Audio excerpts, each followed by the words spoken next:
మన హైదరాబాద్లో ఇప్పుడు పెట్రోల్ దొరకడం లేదు. నిజమే, చాలా పెట్రోల్ బంకులు అయితే క్లోజ్ ఉన్నాయి. దానికి రకరకాల కారణాలు ఉన్నాయి. కొంతమంది యుద్ధం అంటున్నారు, కొంతమంది స్టాక్ ఉన్నది కానీ వాళ్ళకి క్రెడిట్ అంటే అప్పు ఇస్తారు. ఒక ట్యాంక్ డబ్బులు వాళ్ళు తర్వాత ఇస్తారంట, ముందు ఒక ట్యాంక్ కొట్టించుకున్న తర్వాత. ఇప్పుడు ఆ క్రెడిట్ ఇవ్వడం లేదంట, ఫైనాన్షియల్ ఇయర్ ఎండింగ్ అని.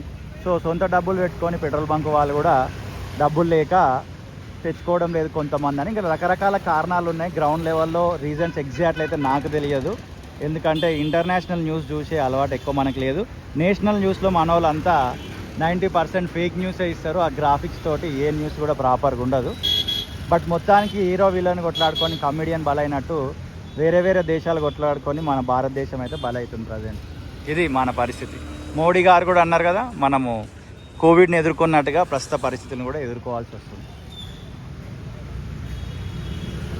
మీకు ఎంత టైం పట్టింది పెట్రోల్ దొరకడం కొరకు? మీరు ఏ ఏరియా నుంచి వీడియో చూస్తున్నారు అనేది కామెంట్ చేయండి. డే టు టైం కూడా చూసుకోవచ్చు మీరు.